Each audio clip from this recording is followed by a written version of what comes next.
पंचायती राज पदाधिकारी, उसमें मेरा 143 रैंक है और उसमें मेरा नाम, तो मैं रोने लगी। दीदी रुक जाना नहीं तू कभी हार के, कांटों पर चल के मिलेंगे।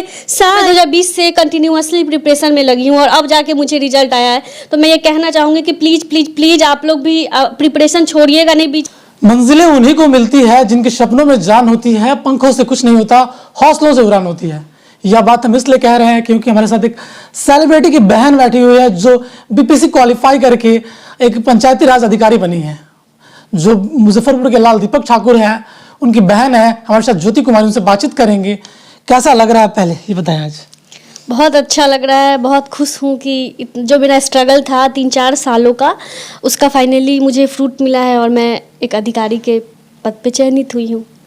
एक सेलिब्रिटी जस्ट लाइक दीपक ठाकुर भैया जो है एक सेलिब्रिटी है, जी। तो सेलिब्रिटी की बहन है, कितना गर्वान्वित महसूस कर रहे हैं आप? बहुत अच्छा लगता है क्योंकि भैया जिस फील्ड में वो करना चाहते थे वो उस फील्ड में गए। मेरे पापा मेरी दीदी के लिए चाहते थे कि वो वकालत करे, तो वो वकालत ऑफिशियली अब एडवोकेट बन गई।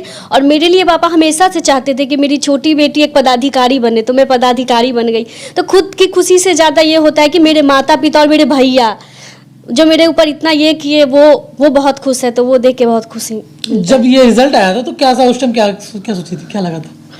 सबसे पहले किसको बोली थी? मेरे सामने मेरी दीदी बैठी हुई थी, तो उस समय मैं जब रिजल्ट देखी, मेरा ये था कि जैसे 67th में भी मैं फाइनल तक गई थी मतलब, और मेरा 1 मार्क से फाइनल लिस्ट में नाम नहीं आया था।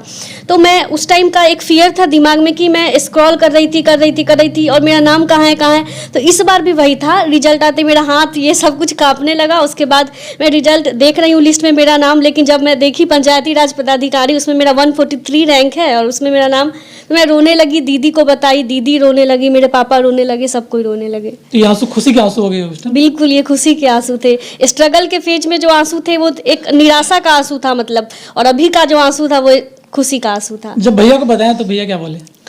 जब भैया को कॉल की मेरी दीदी, तो उनका ऑलरेडी एक सूट चल रहा था और जैसे ही सूट पर ये बताई कि भैया बहन पदाधिकारी बन गई, तो वो बहुत रोने लगे, उसी टाइम बहुत रोने लगे। तो अच्छा लग रहा था। तो सफलता का श्रेय किनको देना चाहेंगे? सफलता का श्रेय किसी एक व्यक्ति को मैं नहीं दूंगी, सफलता का श्रेय मेरे पूरे परिवार को जाता है जिन्होंने सपोर्ट किया। सफलता का श्रेय मैं खुद को भी दूंगी कि मेरा इतने जो साल का पेशेंस था, स्ट्रगल था, वो सब कुछ रंग लाया। 3 भाई बहन है, तीनों भाई बहन एक अच्छे मुकाम पे आ गए हैं। क्या लग रहा है? बहुत अच्छा लग रहा है। सबसे ज़्यादा अच्छा सोच के यही लग रहा है कि मेरे माता पिता कभी भी धन को जमा करने में नहीं लगे। मतलब मेरी माँ, मेरे फादर जो है वो फार्मर है और मेरी माँ एक एनएम होके बस वो सिंगल लेडी थी जो घर में अर्न करती थी, और कभी से शुरू से जमीन ये सब कुछ का सोचना नहीं, पैसा करना, ये करना, कुछ नहीं। सीधे हम लोग को लेके शहर में रेंट पर, अभी भी हम लोग जिस मकान में है वो रेंट का मकान है। अब जाके जब मेरे भैया बिग बॉस में गए हैं उसके बाद उन्होंने अच्छा किया तो जमीन अभी हम लोग का लिया, पर घर हम लोग का नहीं बना है। तो इतने स्ट्रगल के बाद और जब हम लोग यहाँ पर आ गए और तीनों भाई बहन कुछ कर लिए, तो फिर लगता है कि हाँ, मेरे माता पिता का जो जीवन था वो सफल हो गया। पढ़ाई का शैली किस तरह का था? जब तैयारी करे तो किस टाइप का था? कितने घंटे पढ़ते थे? मैं घंटे काउंट नहीं करती थी और मैं कुछ ऐसा नहीं कहूँगी आप लोग को कि आप 20 घंटे पढ़िए, 18 घंटे पढ़िए, जैसे बहुत मैं देखती हूँ बोलते हैं। बस ये जरूर करिए कि एक आप, क्योंकि सिलेबस थोड़ा वास्ट होता है, तो आप उसको कैटेगरी वाइज डिवाइड कर लीजिए टॉपिक को, और एक टारगेट कर लीजिए कि इस टॉपिक को ख़त्म कर देना है। इससे होता है कि आप टाइम से पहले ख़त्म भी कर लेंगे और उसको रिविज़न भी कर लेंगे। तो फिर अच्छा, बीपीएससी का नाम सुनने कभी घबराए थे कभी स्टार्टिंग में जब तैयारी स्टार्ट की थी उसका?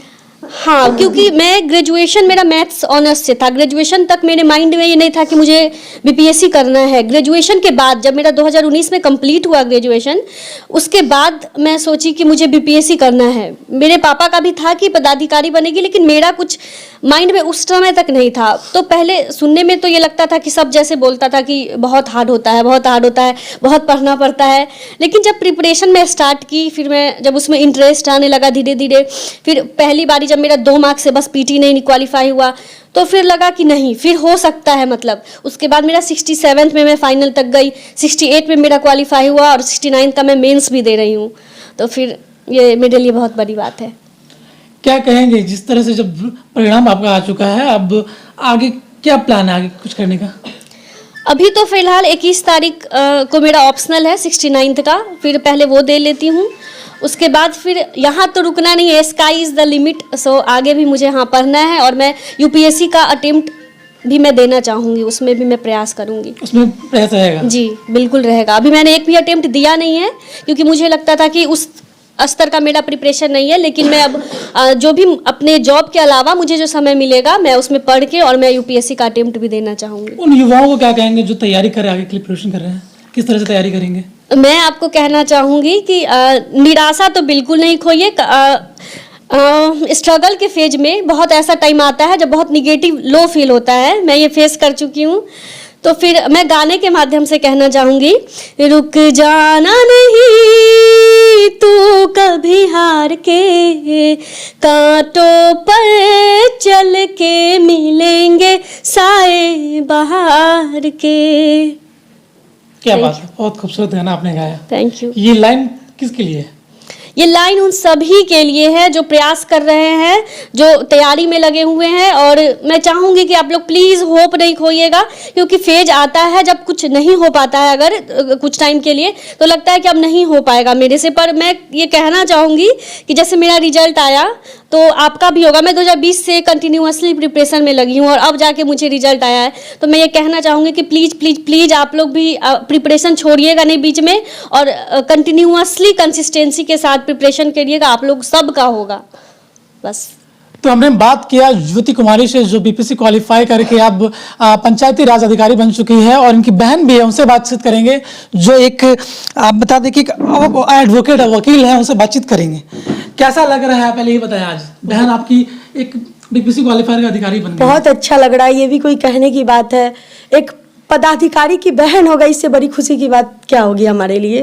और हमारे वकील बन गई? जी जरूर, मतलब ये सारा श्रेय मतलब हम तीनों भाई बहन का जो भी श्रेय है ना, हम सबसे सर्वप्रथम अपने पापा को देते हैं, क्योंकि सबसे मतलब एक लक्ष्य की तरफ जाने का जो रास्ता दिखाने का काम होता है वो मेरे पापा ही किए हैं। उसके बाद मेरे भैया है, मेरी मम्मी है, सबका सहयोग है, लेकिन सर्वप्रथम मेरे पापा है। तो बहुत खुशी होते हैं ये देख के कि मेरे पापा, मेरी मम्मी, मेरा परिवार, मेरे भैया आज इतने खुश है। बहुत गर्व महसूस हो रहा है अपनी बहन के लिए, और हम लोग खुद पे भी गर्व महसूस हो रहा है कि एक अधिकारी की बहन है।